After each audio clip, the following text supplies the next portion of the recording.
PS story teller कथांचे अनोखे विश्व. सुरुवात करूया कथेला. प्रीतीचा तू दूर का भाग 30. लेखा प्राची सोळे. लग्नाचा मुहूर्त ठरला. आधीला त्याची सारी सुखं मिळावी, फक्त पैशाच्या मागे राहू नये. समाज, कुटुंब, नाती जोडावी व ती कायम टिकवावी, तीच खरी श्रीमंती आहे. विचार करता करता तिचे डोळे भरून आले. तिला विश्वनाथ यांनी फक्त पैसाच पुरवला, पण तिला काय हवे याचा कधी विचार केला नव्हता. ती मन मारून या काचेच्या महालात शोभेची बाहुली म्हणून राहत होती. निर्जीव खेळणं, पण आदी आणि मैथिलीच्या सुखासाठी ती प्रयत्न करणार होती. तिचा पूर्ण सपोर्ट त्यांना देणार होती. कथा पुढे सुरू. पुढचं काम नंदिनीने भराभर केलं. त्यांच्या घरची सर्व शुभकार्य करणाऱ्या गुरुजींना लग्नाचा मुहूर्त तारीख काढून घेतली. लग्न बंगल्यातच होणार होते म्हणून जास्त टेन्शन नव्हतं. येणारी लोकही सिलेक्टेड होती आणि गुरुजींनी शुभवार्ता दिली. 15 दिवसानंतरचा दिवस लग्नासाठी शुभ आहे. नंदिनी तर मोर पीस लावून नाचली. मैथिली अवघ्या 15 दिवसांनी चौधरी विलामध्ये राहायला येणार यांनीच ती सुखावली. गुरुजींनी सांगितलेले तिने विश्वनाथ यांना सांगितले. दामोदर पंतांना ही बातमी सांगण्यासही सांगितले. वाह, खूप छान. आता तुला खूप कामं करायची आहेत, विश्वनाथ हसून म्हणाले. काही चिंता करू नका, मी सगळं व्यवस्थित जमवते. आधीला सांगते, उद्यापासूनच खरेदीला सुरुवात करेन. लग्नाचं सगळं गुरुजी बघणार आहेत, त्यामुळे त्याची चिंता नाही, नंदिनी उत्साहाने सांगत होती. तिचा उत्साह बघून विश्वनाथ मात्र मनात खुश झाले. त्यांच्या डोळ्यासमोर फक्त शिवांजली शाळा येत होती. काय आहे असं त्या शाळेत? काय 15 दिवसांनी मुहूर्त आहे? बाप रे, इतक्या लवकर? आणि सगळं कसं मॅनेज होणार? तोच आजोपासून इतक्या लवकर दूर जायचे या विचाराने मैथिली कासावीस झाली. डोळ्यात पाणी आले. Maithili, don't be upset. मी मॉमशी बोलतो, तिला सांगेन. 2-3 महिन्यांनी पुढचा मुहूर्त बघ. आदिराज त्याच्यासमोर बसलेल्या मैथिलीच्या हातावर हात ठेवत म्हणाला. दुसरं तो काय करू शकत होता? मैथिली त्याला काही बोलणार तो आजूंचाच कॉल आला. हॅलो आजो. बच्चू, अगं आताच नंदिनीचा कॉल आला. 15 दिवसांनी लग्नाचा मुहूर्त आहे. वाह, ये होई ना बात. माझी भावली नवरी बनणार, आजो आनंदाने बोलले. आणि मैथिलीला हुंदका आला. मैथिली, एक ना एक दिवस तू सासरी जाणारच. ते बदलणार आहे का? तू आधी बरोबर आहेस ना? अशी बाहेर रडू नकोस. बरं दिसत नाही. घरी आलीस की बोलू. आजोनी समजावले व कॉल कट केला. काय म्हणाले आजो?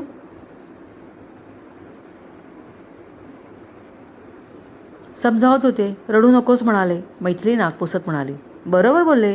बघ, तू जेवढं दुःखी होशील, पर्यायाने आजोही दुःखी होतील. अँड आय एम शुअर तुला ते आवडणार नाही, इजंट इट? आधी म्हणाला. येस, मी नाही पाहू शकत आजोना दुःखी. ते कायम आनंदी असावे, बस. प्रॉमिस, आपण दोघेही कायम त्यांना जपू. आदिराज विश्वासक आवाजात बोलला. मैथिलीने त्याच्याकडे पाहिलं. खरं तर तिला तो दुसऱ्या भेटीतच आवडला होता. त्याच्याकडे अदृश्य ओढ होती, ती त्याच्याजवळ नेत होती. आपल्या आयुष्याचा जोडीदार कसलीही अपेक्षा न करता एकदम उत्तम आणि प्रेमळ भेटला याने मैथिली सुखावली. आदिराजने तिला घरापर्यंत सोडले व निघून गेला. जेवून आलीस का? काय आजो, भेटलो की जेवूनच येईल असे वाटते का तुम्हाला? कॉफी घेतली, आता सपाटून भूक लागले, पटकन जेवू. मैथिली फ्रेश व्हायला गेली. जेवण झाल्यावर ती दामोदर पंतांजवळ गेली. आजो, या लग्नाच्या गडबडीत आपण एक गोष्ट विसरलो. ती गंभीर झाली. ती कुठली? इन्स्पेक्टर गोन्साल्विसने त्या बोट चालवणाऱ्या माणसाला पकडले आहे ना? त्याचे काय झाले पुढे ते नाही कळलं. बरं झालं तू आठवण केलीस. मी उद्या त्याला विचारतो, मलाही जाणून घ्यायचे, आजो म्हणाले. आजो, इतक्या लवकरचा मुहूर्त? काय गरज होती? आधी म्हणाला त्याच्या आईशी बोलून पुढे ढकलायला सांगतो. नको, अजिबात नको. एक लक्षात घे, लग्न झालं तर आदिराजचा तुला भक्कम आधार मिळेल. आपण जी शोध मोहीम हाती घेतली त्यात त्याची मदत होईल. जर गोव्याला जावं लागलं तर तो तुझ्यासोबत येईल. परत शाळेचं काम सगळंच आहे. आणि मनापासून सांगतोय, तुझं लग्न झाले तर माझीही चिंता मिटेल. तुझं सगळं व्यवस्थित होऊ दे. तिच्या डोक्यावर हात ठेवत ते मायेने बोलले. मैथिलीने तर त्यांना मिठी मारली. कॉंग्रॅच्युलेशन्स विश्वनाथ चौधरी. अभिनंदन. आदिराजचं लग्न इतक्या तडकाफडकीत ठरवलंस? काही गोंधळ नाही ना? अखिलेश महाजन त्यांना डोळा मारत म्हणाले.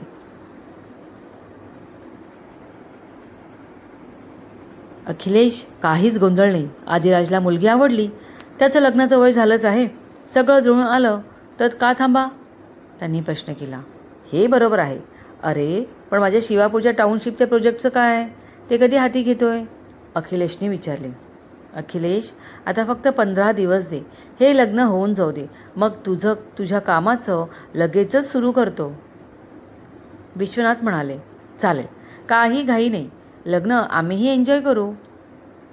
नक्कीच. तू आणि काजल आमंत्रित आहात. मी इन्व्हिटेशन पाठवणार आहे. विश्वनाथ आणि अखिलेश बोलत होते, पण त्यांच्यात बसलेली काजल तिथे असून नसल्यासारखी होती. आता विश्वनाथ अंकल जे बोलले ते खरं की कान वाजले? आदिराजचं लग्न ठरले नाही तर 15 दिवसांनी होते. म्हणजे मी जो विचार करतो ते धुळीच मिळाला. माझं स्वप्न तुटलं. काजल विजलेल्या आगीसारखी धुमसत होती. स्वप्न बघण्याआधी त्याच्या ठिकऱ्या उडाल्या होत्या. विश्वनाथ त्यांचा निरोप घेऊन निघून गेले आणि तिने मोर्चा अखिलेशकडे वळवला. पप्पा, हे काय आहे? आदिराज लग्न करतोय? मग त्याला आपण बनवलेल्या प्लॅनमध्ये अडकवायचं कसं? ती वैतागून बोलली. विश्वनाथला अडकवायचं आहे. आदिराज तर माध्यम आहे. ते सगळं ठीक, पण आता हा लग्न करतोय, मग हनीमूनला जाईल. कधी येणार तो हातात? काजल उखडलीच. 1 मिनिट, तू काय एवढी रागवतेस? आपल्याला काही ते प्रोजेक्ट करायचे नाही आहे. तो फक्त विश्वनाथ याला अडकवण्यासाठी बनवलेला सापळा आहे. त्याच्या गद्दारीची शिक्षा द्यायची आहे मला. त्याशिवाय चैन नाही येणार मला. अखिलेश रागाने बोलला. काजल, एक लक्षात ठेव. आदिराजकडून ॲग्रीमेंट पेपरवर सह्या घ्यायच्या आहेत तुला. मग विश्वनाथकडे मी बघतो. तू नको तो विचार करूस आणि कशातच अडकू नकोस. समजलं? आवाजात जरब अखिलेश म्हणाला व निघून गेला. काजल भकास बसून राहिली. मनात विचारांचं काहूर माजलेलं. नंदिनीने दुसऱ्या दिवशी मैथिलीला हाफ डे घेऊन बोलावलं. ती आदिराज व मैथिली साड्या व कपडे खरेदीला गेले. कपड्यांची शॉपिंग करून ज्वेलर्सकडे गेले. सगळे दागिने मैथिलीच्या पसंतीचे बनवले. आदिराजसाठी अंगठी व चैन मैथिलीने पसंत केली. मोठी खरेदी झाली. आदिराजने बाकीची सारी कामं राकेशवर टाकली. केटरिंग, गेस्ट अरेंजमेंट आणि वरची सारी कामं. त्याला राकेशमुळे कसलीच चिंता नव्हती. राकेश जरी त्याच्याकडे कामाला होता, त्याआधी तो त्याचा जिगरी दोस्त होता. दिवस जात होते आणि मैथिली आजोपासून दूर होण्याचा अजून एक दिवस कमी झाला म्हणून रडवेली होत होती. नंदिनीने लग्नाची सारी खरेदी तयारी एकटीने केली. जेव्हा गरज पडत असेल तेव्हा मैथिली शाळेतून हाफ डे घेत होती. सबनीस सर आणि बाकीचा प्रामाणिक स्टाफ असल्यामुळे तिला शाळेची चिंता नव्हती. 2 महिन्यांनी वार्षिक परीक्षा सुरू होणार होत्या. जानेवारीचा एंड सुरू होता. फेब्रुवारीच्या पहिल्याच आठवड्यात लग्न होते. शाळेला आता ग्रेडही मिळाली होती. नवीन वर्ग आणि नवीन शिक्षक अपॉइंट करण्याचं काम आरामात करता येणार होते. त्यात आदिराजचीही मदत होणार होती. सध्या तरी सगळं छान वाटत होते. एका संध्याकाळी मैथिली आणि आजो जास्त नाही पण ज्या सिलेक्टेड लोकांना बोलवायची त्यांची लिस्ट काढत होते. तेवढ्यात दाराची बेल वाजली. गोकाने जाऊन दार उघडले. Hello my dear Goka. दारातून जोराचा आवाज आला. दारात विक्रम मोरया उभा होता. गोकाकडे बघून तो हसत होता. विक्रम दादा या, त्याने हसून म्हटले व त्याला वाट करून दिली. विक्रम आत आला. त्याने आजो आणि मैथिलीकडे पाहिलं. त्या दोघांना सुद्धा मोठा धक्का होता, कारण काहीही न सांगता तो अचानक गायब झाला होता. विक्रम, मूर्खा, कुठे होतास इतके दिवस? काहीही न सांगता गेलास होता कुठे? निदान फोन तरी करायचा होता ना. आम्हाला काहीच माहिती नाही. मैथिलीने त्याला धारेवरच धरले. थांब, आधी बसू देते त्याला. सांगेल तो काय ते. आजो तिला शांत करत बोलले. काय सांगेल? जराही सांगायची पद्धत नाही याला. तरीही मैथिली गुरकावलीच. मैथू, आजोने तिला दम दिला आणि तशी ती शांत झाली. विक्रम हसला. छान हसला. चला, निदान इथे माझी काळजी करणारे कोणीतरी आहेत. खूप छान वाटलं. मस्का लावू नकोस, मुद्द्याचं बोल. मैथिली बोलले. मैथिली, आजो ऐका, खरंच खूप सॉरी. मी असं पटकन निघून गेलो आणि सांगितलंही नाही की साधा फोनही केला नाही. पण कारणच असं निघालं. विक्रम शांत स्वरात म्हणाला. अरे बाळा, तेच ऐकायचं आहे आम्हाला. सांग ना. आजो म्हणाले. आजो, मी लास्ट तुम्हाला भेटून गेलो जेव्हा तुम्ही बागेत होता. त्यानंतर घरी आलो. संध्याकाळी आईचा कॉल आला की वडिलांना खूप अस्वस्थ वाटत होते म्हणून हॉस्पिटलला ॲडमिट केले. ते ऐकलं आणि जी फ्लाईट मिळाली ती घेतली व तडक इंदोर गाठलं. आई खूप घाबरली होती. लहान काका आहे, तो पण कामाला जातो. दोन्ही जमण्यासारखं नव्हतं त्याला. आणि काही इमर्जन्सी आली तर मी असणं गरजेचं होतं. शेवटी 2 ब्लॉकेज निघाले. बाबांची एन्जिओप्लास्टी झाली. यात खूप धावपळ झाली. मला खरंच वेळच नाही मिळाला. वडिलांना हॉस्पिटलमधून घरी आणले. आईला धीर दिला. सगळं सेट करून आलो. काका आहेच. काल रात्री आलो. आता तुमच्यासमोर उभा आहे. विक्रम बोलून थांबला. हो no Vikram, we are very sorry to hear this. आता अंकल कसे आहेत? मैत्रिणींनी विचारले. बेटर. आईही सावरले. माझी इंजिनिअरिंग एक्झाम जवळ येते आता, सो यावं लागलं. तू फर्स्ट क्लासने पास होशील, मला खात्री आहे. आणि कसलीच काळजी करू नकोस. काहीही असेल ते निसंकोच सांग. आजो त्याला थोपटत बोलले. येस आजो, खूप बरं वाटलं तुमच्याशी बोलून. बरं, आता तुम्ही सांगा, काही चेंजेस झालेत का? काय लिहित आहे? वातावरणातला ताण हलका करत विक्रमने विचारले. लिहितोय म्हणजे? लिस्ट काढतोय. मैथिलीच्या लग्नाला कोणाला इन्व्हाइट करायचे याची. आजी हसत म्हणाले. पण हा मोठा धक्का होता विक्रमला. काय? मैथिलीचं लग्न? कधी? कुठे? कोणासोबत? असं अचानक? तो प्रश्नावर प्रश्न विचारत होता. अरे थांब, जगमान्य रीत करतोय, काही वेगळं नाही. लग्न तर होणारच होतं, ते आज किंवा उद्या. आजोंनी समजावले. येस आय नो, पण ज्या मुलीला आतापर्यंत एकही फ्रेंड किंवा बॉयफ्रेंड नव्हता, डायरेक्ट लग्न? आश्चर्य तर वाटणारच ना. विक्रम म्हणाला. मैथिली, आधी विक्रमचं नाव ॲड कर. तो आपला महत्त्वाचा गेस्ट आहे, आजोंनी सांगितले. येस लिहिते, तिने हसून म्हटले. ठीक आहे, मला तर हा बिग धक्का आहे, पण ओके. आता जे काही काम करायचं आहे ते सगळं मला सांगा. शेवटी घरचा आहे मी. छोट्यातलं छोटं आणि मोठ्यातलं मोठं कुठलंही काम. विक्रम ठाम आवाजात म्हणाला. आणि तुझी एक्झाम? मैत्रिणींनी विचारले. तेही करेन. Don't worry about it. त्याची काही गरज नाही. तुझा अभ्यास महत्त्वाचा. फायनल एक्झाम आहे. तसंही पुढच्या आठवड्यात लग्न आहे. सगळी तयारी झाली आहे. आपल्याला फक्त नटून तिथे उपस्थित राहायचे आहे. हा आपला बंगला थोडा सुशोभित करू, तेव्हा मदत कर.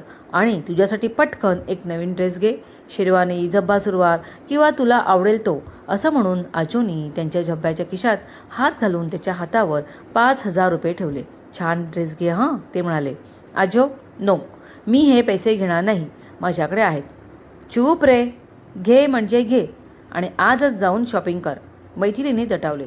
बाकी कोण फॅमिली आहे ते सगळं लग्नातच बघ. येस बॉस, चालेल. ड्रेस घेतला की दाखवायला आणतो, विक्रम म्हणाला. हो, घेऊन ये.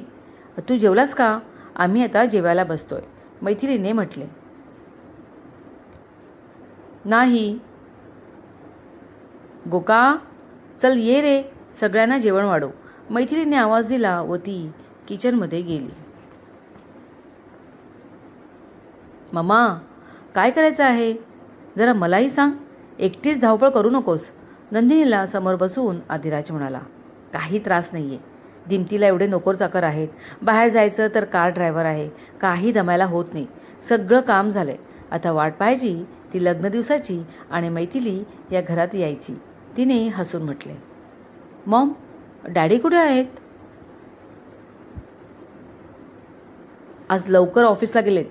तुला कामं असेल तरच याला सांगितलं आहे, ती म्हणाली.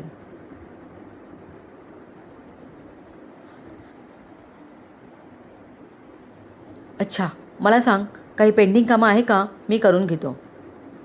काहीच नाही आहे. पण आधी आता फक्त 6 दिवस उरलेत.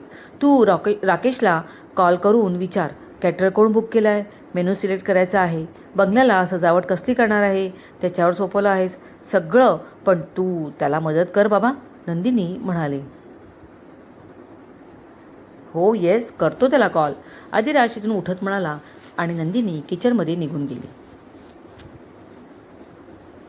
हाय बॉस, बोल, राकेश म्हणाला. राकेश, कामाचं कुठपर्यंत आलं आहे? बॉस, तू काळजी करू नकोस, सगळं परफेक्ट मॅनेज केले. शहरातल्या मोठ्या कॅटररला फाईन डाईनला कॉन्ट्रॅक्ट दिले. विवा फ्लोरिस्टला बंगल्याला फुलांनी डेकोरेट करायला सांगितले. Seating arrangement, chairs with cover, everything will be managed by style Aiko event company. And अरे बस, गॉट इट. तू आहेस म्हणजे काही चिंता नाही. I am happy, thanks. Adiraj म्हणाला. दोस्त म्हणतोस आणि थँक्स, नॉट गुड. बरं ऐक, आज तुझ्यावरचं एक काम मला अंकलने दिलं आहे. ते कोणतं? मिस काजल महाजन येते ऑफिसला आणि तिला अटेंड करायला मला सांगितलंय, राकेश म्हणाला. रिअली? वाचलो. बट एक लक्षात ठेव, शिवापूरच्या प्रोजेक्टबद्दल जास्त ओपनली बोलू नकोस. काही गोष्टी आहेत त्या क्लिअर व्हायच्या आहेत. तू पेपर्स बघून ठेव. तिने नाही ठेवले तर फोटो काढ. आदिराज त्याला भराभर सूचना देत होता. येस, समजलं. Okay, bye. मला काम आहे, राकेश बोलला. वाह, म्हणजे मी टाइमपास करतोय का? No bro. अरे जोकिंग. चल बाय, सी यू. आदिराजने हसून म्हटले व कॉल कट केला. एक क्षण काजल त्याच्या डोळ्यासमोर आली आणि तिचा तो हट्टीपणा, सारखं बोलण्याचा. ती आली तशी पटकन निघून जाऊ दे आणि राकेश लवकर फ्री होऊ दे, आदिराजने मनात म्हटले. क्रमश. कथा कॉपी करण्यास सक्त मनाई आहे. कथेचे सारे हक्क लेखीकडे सुरक्षित. कथा लिखित व आवाज प्राची सोळे. खूप दमायला झालं आहे आणि झोप येत असल्यामुळे थोडंसं स्टॅमरिंग झाले, त्याबद्दल क्षमस्व. कथेला हाईप करा, लाईक करा. मनपूर्वक धन्यवाद.